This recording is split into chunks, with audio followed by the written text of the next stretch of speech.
Hello everyone, कैसे हैं आप सभी। आई होप आप सब अच्छे होंगे। Today I discuss the new topic bridge rectifier, और इसको हम बोलते हैं फुल वेव ब्रिज रेक्टिफायर। आज का हमारा टॉपिक है फुल वेव ब्रिज रेक्टिफायर। ये स्पेशल नो क्वेश्चन के लिए प्रिपेयर करेंगे। और ये टॉपिक हमारे जो लास्ट टॉपिक हमने टूक किए हैं हाफ वेव रेक्टिफायर और फुल वेव रेक्टिफायर का बेस्ड है या उनको कॉम्बिनेशन हैं। क्लियर। तो आज हम इस टॉपिक में फाइंड करेंगे full wave rectifier bridge rectifier क्या होता है, और इसकी वर्किंग प्रिंसिपल, इसका बेसिक सर्किट डायग्राम, इसकी मैथमेटिकल एनालिसिस और इसकी एडवांटेज और डिसएडवांटेज। क्लियर है। तो ये टॉपिक हमारा हमने जो लास्ट वीडियो में आपको हाफ वेव रेक्टिफायर और फुल वेव रेक्टिफायर के जो टॉपिक कराए हुए हैं उनसे बेस्ड हैं, और काफ़ी हेल्प मिलेगी आपको उन टॉपिक को करने के बाद जब आप ब्रिज रेक्टिफायर करोगे। क्लियर है। तो ये एक प्रकार का मिसलेशियन फॉर्म है दोनों टाइप के, हाफ और फुल वेव के रेक्टिफायर का। क्लियर। तो आइए सबसे पहले तो हम ये जानते हैं कि हाँ क्या है ब्रिज रेक्टिफायर। और फुल को तो हमने आपको बताया था कि ऐसा हमारे पास रेक्टिफायर है जिसमें हम 2p इंजेक्शन डायोड को कनेक्ट करते हैं, बट यहाँ पे बात हो रही है ब्रिज रेक्टिफायर की। क्लियर। तो ब्रिज रेक्टिफायर का स्टेटमेंट हम देखेंगे। इसमें हमारे पास कोई 4 डायोड होंगे, 4 डायोड्स होंगे, D1, D2, D3 and D4, और उन डायोड को हम व्हीटस्टोन ब्रिज, जिसे व्हीटस्टोन सेतु के उसमें पैटर्न में हम उनको क्या करेंगे, कनेक्ट करेंगे। तो इस प्रकार का जो रेक्टिफायर है वो कहलाएगा full wave bridge rectifier. Clear है। सिंपली से स्टेटमेंट देखते हैं। आइए देखते हैं statement. Full wave bridge rectifier is such an rectifier in which 4 PN junction diodes D1, D2, D3 and D4, हमने इनको लेटेस्ट किया। हमारे पास कोई 4 डायोड्स हैं, are connected to form a Wheatstone bridge network ABCD। तो ये आपका स्पेशल पॉइंट है इस स्टेटमेंट का कि हमारे पास 4 PN junction डायोड्स हैं D1, D2, D3 and D4। उनको हम कनेक्ट करेंगे किस फॉर्म में, as a Wheatstone bridge. Clear. ये आप नोट कर लेना अलग से अपनी नोटबुक में, वीडियो को पॉज करके स्क्रीनशॉट भी आप ले सकते हैं इसके स्टेटमेंट के लिए। तो ये एक व्हीटस्टोन ब्रिज नेटवर्क है जिस नेटवर्क में हम इन डायोड्स को कनेक्ट करेंगे। क्लियर। तो सिंपली अगर 2 मार्क्स में स्टेटमेंट आएगा कि फुल वेव ब्रिज रेक्टिफायर, अगर आपसे क्वेश्चन पुटअप होता है तो आपको देना है कि हमारे पास 4 PN junction डायोड्स होते हैं, उनको हम कनेक्ट करते हैं व्हीटस्टोन ब्रिज नेटवर्क की फॉर्म में। क्लियर। तो ऐसा जो हमारे पास रेक्टिफायर है वो कहलाएगा full wave bridge rectifier. Clear. Simply definition है, इसमें कुछ भी ऐसा हार्डली नहीं है, बस आपको याद रखना है व्हीटस्टोन ब्रिज की फॉर्म में हम डायोड्स को 4 डायोड्स को कनेक्ट करते हैं। क्लियर। तो ये आपका हो गया स्टेटमेंट। क्लियर है। अब बात करेंगे हम इसकी वर्किंग प्रिंसिपल की। तो वर्किंग प्रिंसिपल को हम डिफाइन करेंगे बेसिक सर्किट डायग्राम फिगर 1 के अकॉर्डिंग और फिगर 2 के अकॉर्डिंग, जो कि इनकी इनपुट और आउटपुट ग्राफ भी हैं। क्लियर। तो ये साइनसोइडल कर्व जो हमने यहाँ पे शो की है, ये इनकी इनपुट और आउटपुट ग्राफ है। क्लियर है। तो फर्स्टली हम देखेंगे बेसिक सर्किट डायग्राम में हमारे पास प्राइमरी कॉइल है इसी प्रकार से, P1 और P2 इनके पॉइंट है, टर्मिनल है, और हमने AC इनपुट वोल्टेज को अप्लाई कराया across the primary terminal P1 and P2। और क्रोड के बाद आफ्टर क्रोड हमने वही सेकेंडरी कॉइल ली है S1 और S2। क्लियर। बट हमने चेंज किया है हाफ और फुल वेव को। हाफ में हम सिंगल एक डायोड लेते हैं और फुल में हम 2 डायोड लेते हैं। बट यहाँ पे हमने क्या किया है, एक नेटवर्क लिया है ABCD। तो एक नेटवर्क लेंगे, नेटवर्क देखिए आप इजी से पॉइंट A B C और D, क्लियर। तो ये हमारे पास नेटवर्क है A B C और D, क्लियर है तीनों। तो इसमें हम डायोड्स को क्या करेंगे, कनेक्ट करेंगे किस फॉर्म में, व्हीटस्टोन ब्रिज की फॉर्म में। तो उसके अकॉर्डिंग रहेगा D1 diode A to B और D2 diode B to C और D3 diode C to D और D4 रहेगा हमारा D to A, क्लियर। तो इस प्रकार ये नेटवर्क हमने कंप्लीट कर लिया और इनमें हमने इन 4 डायोड्स को कनेक्ट कर दिया, क्लियर है। इसके साथ साथ हमने लोड रेजिस्टेंस भी लिया है RL, जो कि हमने आउटपुट के लिए यूज किया है, क्लियर।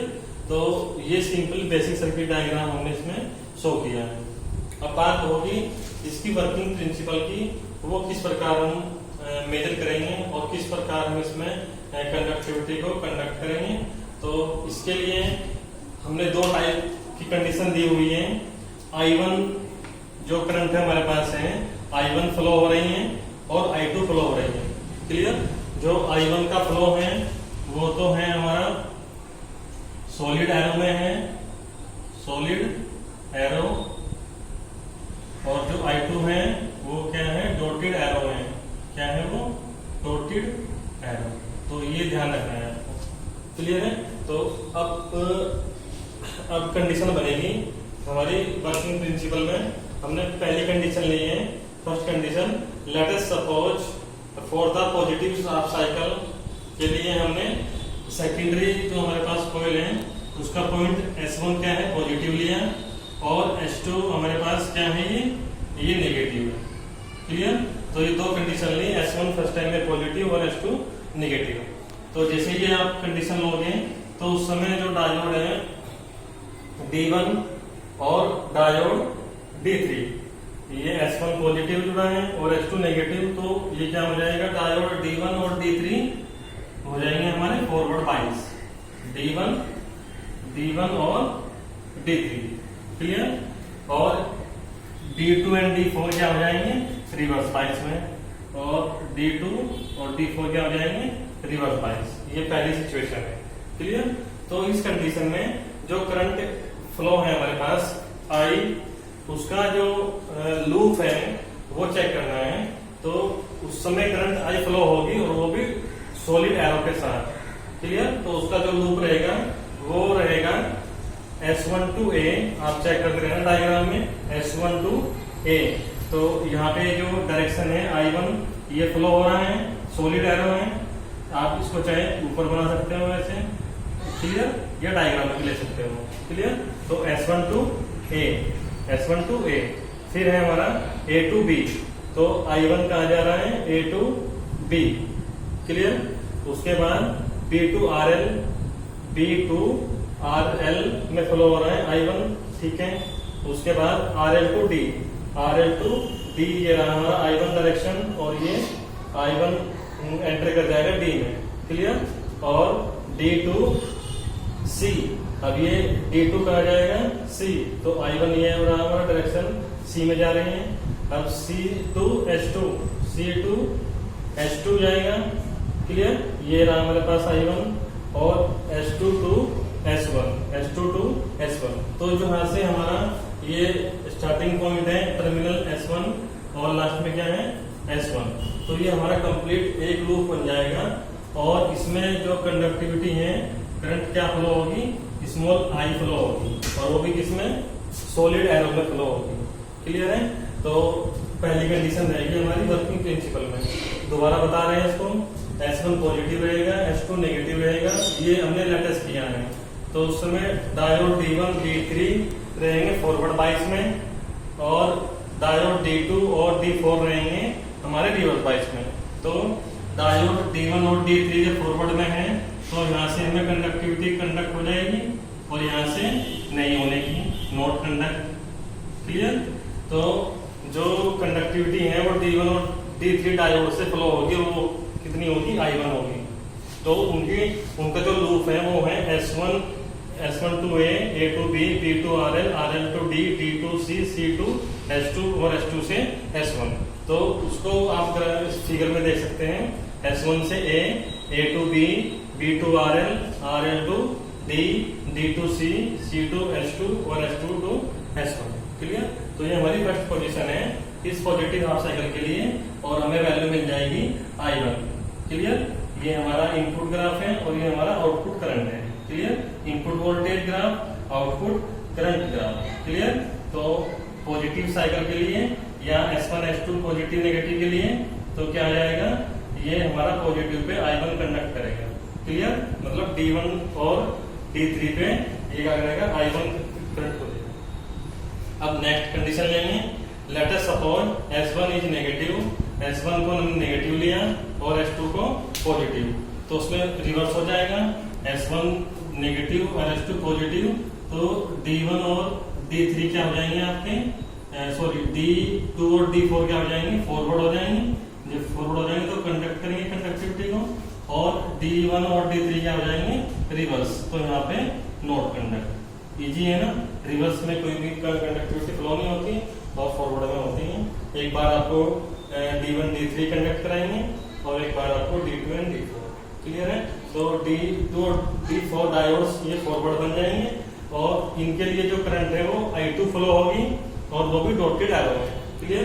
तो जो उसका लूप है वो बनेगा S2C, C2B, B2 RL, RL to D, D to A to S1 और S1 to S2। क्लियर? आइए चेक करते हैं अपने फिगर में, S2 to C, S2 to C direction देख लेना, ये हमारा I1 है, सॉरी ये हमारा I2 है डॉटेड में, और C to B ये हमने शो किया है I2 डॉटेड से। क्लियर? और B to RL ये हमारा I2 है, डायरेक्शन शो हो रही है, इस प्रकार से चल रहा है। क्लियर? तो I2, उसके बाद RL to D, तो ये हमारा I2 है। क्लियर? उसके बाद D to A ये हमारा I2 डायरेक्शन फ्लो हो रही है, D to A। उसके बाद A to S1 I2 की डायरेक्शन चेक कर लेना, ये शो हुई है, और लास्ट में S1 to S2 एंटर कर दें। क्लियर? तो ये हमारा किससे शो होगा, डॉटेड एरो से शो होगा और ये I2 फ्लो कराएगा। क्लियर? तो इस प्रकार नेगेटिव साइकिल के लिए या सेकेंड कंडीशन में S1 नेगेटिव और S2 पॉजिटिव के लिए डायोड जब D2 और D4 कंडक्ट करेंगे फॉरवर्ड बना के, तो उस समय कंडक्टिविटी फ्लो होगी I2। कितनी होगी, I2। क्लियर? तो ये कंडीशन आपको इजी से करनी है। अब नेक्स्ट कंडीशन में इसको बनाएंगे हम दोबारा, D1 D3 बनेंगे दोबारा फिर फॉरवर्ड, तो I1 फ्लो होगी। नेक्स्ट रिपीट करते रहेंगे तो ऑल्टरनेटिंग में, तो D2 और D4 बनेंगे तो I2 फ्लो होगी। तो इस प्रकार इनपुट वोल्टेज ग्राफ के साथ साथ जो पॉजिटिव वैल्यू है वो I1 और नेगेटिव जो साइकिल है वो I2, इस प्रकार ये कंडक्टिविटी। तो इसमें I1 हमारा रहेगा, ये D1 D3 जब फॉरवर्ड बनेंगे, और I2 कब रहेगा, जब D2 और D4 रहेगा। क्लियर? तो इस प्रकार ये हमारा इनपुट वोल्टेज रहेगा और ये हमारा आउटपुट करंट रहेगा। क्लियर? तो इस प्रकार ये ऑल्टरनेटिंग पैटर्न में रिपीट होता रहेगा अगेन एंड अगेन। क्लियर? कोई 2 डायोड हमें क्या बनाने हैं, फॉरवर्ड बनाने हैं, और कोई 2 डायोड क्या बनाने हैं, हमें रिवर्स बनाने हैं। क्लियर? तो नेक्स्ट टाइम वो 2 जो हमने रिवर्स बनाए थे वो क्या हो जाएंगे, फॉरवर्ड बन जाएंगे, और जो फॉरवर्ड थे क्या हो जाएंगे, रिवर्स बन जाएंगे। क्लियर? तो इस प्रकार ये कंप्लीट वर्किंग प्रिंसिपल, इसका प्रोसेस इन दोनों कंडीशन के अकॉर्डिंग मेजर करना है। क्लियर? आप इन पॉइंट को अपनी नोटबुक में भी नोट कर सकते हैं, वीडियो को पॉज करके स्क्रीनशॉट के साथ। क्लियर? तो ये था इसका वर्किंग प्रिंसिपल। अब बात करेंगे हम इसका मैथमेटिकल एनालिसिस की। तो मैथमेटिकल एनालिसिस में सिंपली जो हमने थ्योरी आपको कराई है कंप्लीट हाफ वेव के लिए, फुल वेव के लिए, वही सेम रहेगी हमारी फुल वेव ब्रिज रेक्टिफायर के लिए। क्लियर? क्यों? क्योंकि सिंपली इसमें 2 डायोड्स ऑलरेडी इंक्लूड है, तो कोई भी आपको एक्स्ट्रा इसमें कुछ भी ऐड करने की नीड नहीं होगी। क्लियर? तो जो फुल वेव रेक्टिफायर का पोर्शन होगा वो ही आपको मैथमेटिकल एनालिसिस में देना है। क्लियर? तो ये बेनिफिट रहेगा इन तीनों टॉपिक को एक साथ करने के बाद आपका हाफ वेव को, फुल वेव को और फुल वेव ब्रिज रेक्टिफायर को। क्लियर? इसके बाद इसकी जो पीआई वैल्यू है उसमें हमने आपको बताया था कि 3-4 वैल्यू फाइंड करते हैं हम। एक आईडीसी फाइंड करते हैं, आईडीसी, और ये अवे वैल्यू होती है आउटपुट करंट के लिए, और IRMS root mean square value, और रेक्टिफायर एफिशिएंसी और रिपल फैक्टर, ये और पीआईवी पीक इनवर्स वोल्टेज। ये 5 वैल्यू हम फाइंड करते हैं इन दो सभी पोर्शन में, हाफ वेव में भी, फुल वेव में भी और फुल वेव भी रेक्टिफायर में भी। तो ये आ जाएगा इसका मैथमेटिकल एनालिसिस। क्लियर? ये भी अलग से पूछ सकते हैं आपसे as a numerical problem. Clear है? अब बात करेंगे हम इसके प्रिंसिपल्स की और इसकी मेन फीचर्स की। तो मेन फीचर्स में ये हमें एक प्रकार का यूनिडायरेक्शनल आउटपुट करंट देगा, जो कि हमें I1 और I2 की फॉर्म में मिलेंगे। मीन्स ये इसमें कोई भी सिचुएशन ऐसी नहीं बचने की कि हमें कंडक्टिविटी ना मिले। तो ये क्या है, एक प्रकार का यूनिडायरेक्शनल रेक्टिफायर है और जिसका हम प्रैक्टिकली बहुत ज्यादा यूज करते हैं। क्लियर? तो सिंपली ये रहेगा इसकी मेन फीचर्स में। क्लियर? अब बात करेंगे इसकी ड्रॉबैक्स की, इसकी कमियां क्या हैं। तो जैसे हमने आपको स्टार्टिंग में बताया था हाफ वेव रेक्टिफायर, तो उसमें हमारा केवल एक डायोड यूज हुआ था। क्लियर? एक डायोड यूज होने का मतलब हमें जो करंट है, कंडक्टिविटी है, वो क्या है, स्टॉप होकर मिल रही, मतलब रुक के मिल रही है। एक पे मिलती थी, एक में रुक जाती थी, तो उसको हम प्रैक्टिकली यूज नहीं कर सकते। सेकंड में हमारे पास फुल वेव रेक्टिफायर था जिसमें 2 डायोड थे, और एक डायोड एक बार फॉरवर्ड बनेगा, अगेन दूसरी बार वो क्या बनेगा, रिवर्स बनेगा। तो उसमें एक डायोड से 2 डायोड जब हमने लिए थे तो उसमें कंडक्टिविटी फ्लो हुई थी इजी से। क्लियर? तो इसमें हमारे पास 4 डायोड है। तो सिंपली तो यही है कि हमें मोर देन 2 डायोड्स की नीड होती है, और सिंपली ये क्या रहेगा, जो हम कॉस्टली पड़ेगा ये, क्योंकि हम 2 की जगह क्या कर रहे हैं, 4 डायोड लगा रहे हैं सर्किट में। तो इसलिए हम जब भी प्रैक्टिकली इसको फॉर्मेट करते हैं तो कंडीशन चाहिए होती है कि हमें इसको बड़े स्तर पे हम बनाते हैं, ताकि छोटे जो प्रैक्टिकल्स हैं वो हम इजी 2 डायोड से ही कर जाएं। तो ये सबसे इम्पोर्टेंट इसका ड्रॉबैक्स है कि इसमें 2 से अधिक डायोड की आवश्यकता होती है, जैसा हम परचेज नहीं कर पाते कई बार कॉस्टली होने के कारण। क्लियर? तो इसलिए ये सबसे इम्पोर्टेंट ड्रॉबैक्स। क्लियर? तो ये था हमारा full wave bridge rectifier. Clear? आइए इसको एक बार ब्रीफली स्पीडली से रिवाइज करते हैं।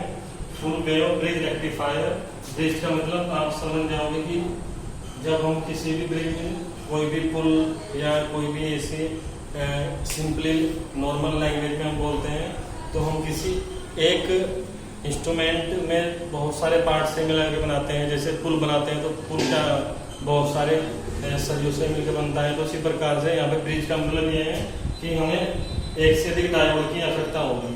तो ब्रिज रेक्टिफायर में कोई 4 पिन जंक्शन डायोड कनेक्ट करेंगे हम ब्रिज की फॉर्म में। क्लियर? ये हमने शो किए हैं इस फिगर में। उसके बाद इसकी वर्किंग प्रिंसिपल में हम कंडीशन लेंगे। पहली condition S1 positive S2 negative, secondary coil का S1 पॉजिटिव और S2 नेगेटिव।